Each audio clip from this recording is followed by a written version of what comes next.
Nangyari po yung unang pagkakataon, first time na live ang Bicameral Conference Committee. Ito yung isa sa mga hamon ni Pangulong Marcos, magkaroon ng live sa Bicam para malaman kung ano ang ginagawa ng mga senador at congressman sa Bicam para pagtibayin ang proposed budget para sa susunod na taon.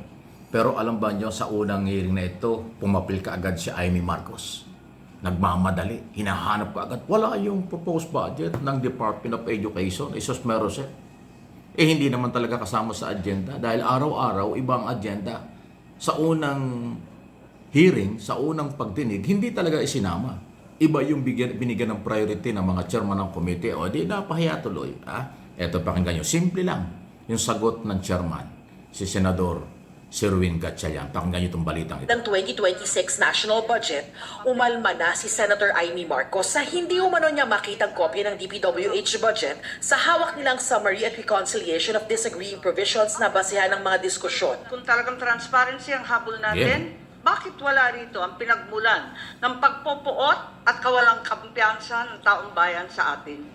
Dapat mag-umpisa ang usapin dito sa Public Works. Schedule po ng DPWH ay bukas po. Paano natin malala? Ayun pala hinahanap yung dokumento, gusto mong talakayan, hindi naman pala kasama sa agenda. Dahil sa dami po ng departamento sa gobyerno at ahensya ng gobyerno, hindi naman pwedeng sabay-sabay isang araw. Inuna yung Department of Education tama lang yun. Kasi talaga namang under the law, 1987 Constitution, pinakamalaki ang Department of Education. For education nga yan So yan ang inuna. Eto, humirit tuloy, ayaw pa rin tumigil At maihahambing ang iba't ibang mga department kung may kulang? At bakit DPWH lang ang nawawala sa talakayan? Actually, may mga ibang mga items po ho na bukas po itatalakay, katulad po ng mga special purpose funds, and program appropriation. So tomorrow Yung po program po nandito. tomorrow po ang tomorrow ho yung pag-uusapan. Pero Unang beses Ayan, binuksan sa publiko ang Bicam. Ayan ang linaw sinasabi ng chairman sino ba masusunod? Natural chairman. Ang chairman ang gumawa ng agenda, sila yung nagbalangkas ng budget. Si Amy Marcos ay member lang ng Bicam. So bakit ka nagmamadali, Amy? Gusto mong ipakita sa taong bayan dahil live ito na ikaw ay aktibo at gusto mong palabasin? May maniobra naman, may hukus-pukus na naman, may plano na naman ang gobyerno o ang komite tungkol sa budget ng DPWS. Huwag naman ganun. Panlilin lang yan. Huwag kang magmadali. Ang sabi ng chairman, bukas pa yung susunod na hearing, pag-uusapan. Di ba? Ang linaw nun di ba? Umepal kasi live. Ayan, yan magaling siya Amy pasintabi na. Magaling umepal yung aling yan. Akala mo napakagaling, akala mo seryoso. Binara ng chairman. Ba't mo ini-insist yan hindi na makakasama yan? Next agenda yan yan. Ang inuna, congratulations sa Department of Education. Mahigit na 900 billion ang budget nila. Okay lang yan kasi Department of Education, tulad sinabi ko, under the law, talagang sila yung priority. So ayun po yung nangyari. At least, sa unang hearing ng live, alam natin na ginagawa na nila. Alam natin dito ang mga epal pumapapil na ang layunin siguro sa aking opinion, publicity, kunwari may malasakit, pero alam naman natin si Amy kahit anong gawin yan, paninira ang ginagawa. Si Amy kahit anong ginagawa niyan, sa aking opinion, may kulay. Kasi nga yung kanyang kapatid, pinersonal Yung kanyang pamilya, sinira si Gatchalian pa kaya? O yung kayang iba pang tao kung sinira niyo yung pamilya, yung ibang tao pa kaya hindi sirain niya? Yan ang aking analysis at opinion sa kanyang ginawa. Matapos niyang pagbintangan yung kanyang pamilya, si Pangulong Marcos, si First Lady at yung kanyang pamangkin na ganito-ganito, adik-adik. Ayan. Ngayon may epal. By the way, related ho sa Bicam, may mga senador na tumanggi. Si Jingo Estrada, hindi na sumama dyan. Okay lang, hindi ka naman kakulangan. Si Congressman Momo, sandali, lahat may mga kaso. Si Estrada, sinasabit doon sa scam, flood control. Itong si Momo, congressman ng Surigao, ay meron ding sinasabi, conflict of interest kasi yan ay kontraktor. Yung kanyang pamilya, malaking kontraktor. So, delikadesa, hindi rin sumama sa BICAM. O, di ba? May mga ganyang klase. So, lahat po na involved sa korupsyon, dapat lang huwag kayo sumama sa BICAM. Baka masabing magsisingit-singit na naman kayo. Abangan po ninyo itong nangyayaring ito, ha? Unang araw pa lang, may mga pumapapil na. Tingnan natin sa mga susunod na mga araw.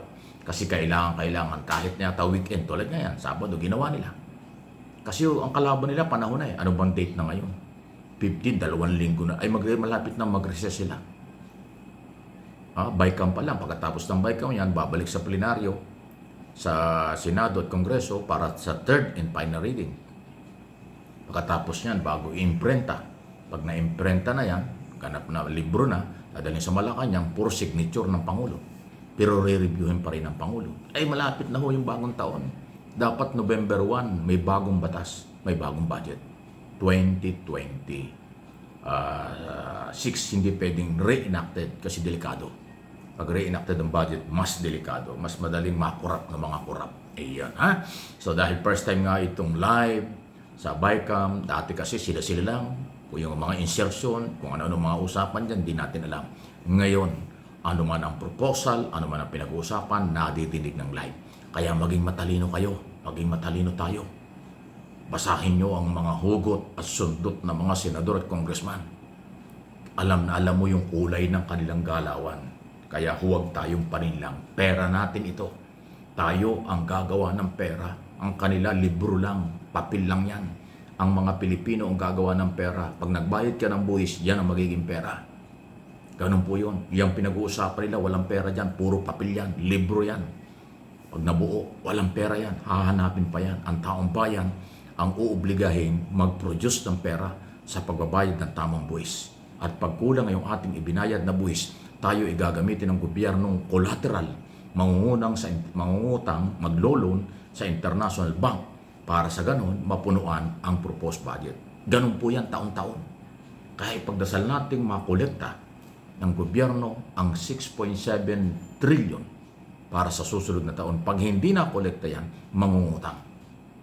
Sa ayaw at sa gusto nyo, dahil Pilipino tayo, tayo ang collateral sa pangungutang. Ganun po yon. Yung pinag-uusapan sa BICAM, puro figures yan, walang aktual na pera yan. Walang pera dyan, puro dokumento yan. Pagkatapos mapirmahan ng Pangulo, yung batas, doon palang gagawa ng paraan ang Department of Finance, Office of the President, at lahat ng kolektor ng ahensya ng gobyerno kung papaano may produce yung perang yan. Ganun po. Hindi po yan kaagad-agad pag napirmahan ng Pangulo, pera na. Hindi po yan. Kaya nga kailangan tuloy-tuloy ang pagbabayad, tuloy-tuloy ang koleksyon, huwag ibulsa. At yan po yung gagamiting budget para sa susunod na taon.